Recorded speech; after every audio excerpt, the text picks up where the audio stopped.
சீமான் வீட்டிற்கு அருகே மீண்டும் தற்போது காவலர்கள் வருகை தந்திருக்கிறார்கள். சீமான் வீட்டின் வாயிலில் சீமான் நாளை உடனடியாக ஆஜராக வேண்டும் என்று காவல்துறை தரப்பில் ஒரு சம்மன் ஒன்று ஒட்டப்பட்டிருந்தது.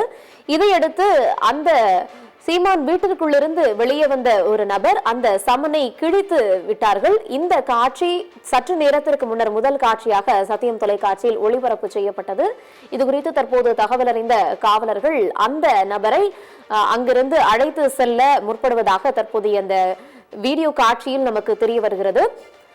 நடிகை திருமண புகார் கொடுத்த அந்த வழக்கில் சீமான் 27ஆம் தேதி காலை 10 மணிக்கு ஆஜராக வேண்டும் என்று நீதிமன்றம் தரப்பில் உத்தரவு பிறப்பிக்கப்பட்டிருந்தது. ஆனால் இன்று நாம் தமிழர் கட்சியின் தலைமை ஒருங்கிணைப்பாளர் சீமான் ஆஜராகவில்லை. அவர் பெங்களூரு சென்றிருப்பதாகவும் இது ஏற்கனவே திட்டமிட்ட பயணம் என்றும் தங்கள் ஆஜராவதற்கு 4 வார கால அவகாசம் வேண்டும் என்றும் சீமான் தரப்பிலிருந்து தெரிவிக்கப்பட்டிருந்தது. இதற்கிடையேதான் சற்று நேரத்திற்கு முன்னதாக காவல்துறை தரப்பில் நாளையே சீமான் உடனடியாக ஆஜராகி விசாரணைக்கு ஒத்துழைப்பு நல்குமாறு சம்மன் ஒன்று அவருடைய வீட்டின் வாயிலில் ஒட்டப்பட்டிருந்தது. இதற்கிடையே அந்த சம்மனை சீமானுடைய வீட்டிலிருந்து வெளியே வந்த ஒரு நபர் கிழித்து எறிந்துவிட்டு உள்ளே சென்றார். அந்த காட்சிகள் முதல் காட்சியாக சற்று நேரத்திற்கு முன்னர் நம்மளுடைய சத்தியம் தொலைக்காட்சியில் ஒளிபரப்பு செய்யப்பட்டது.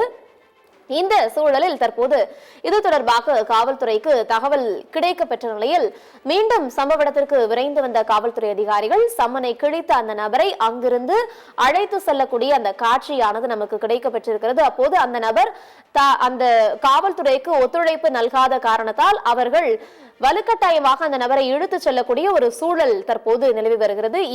அந்த சம்பவ இடத்தில் காவல்துறைக்கும் அந்த நபருக்கும் தள்ளுமுள்ளு ஏற்பட்டிருக்கிறது. அங்கிருந்து காவல்துறை அதிகாரிகள் அந்த நபரை அழைத்து செல்லக்கூடிய அந்த காட்சிகளை தான் நாம் தற்போது பார்த்து வருகிறோம்.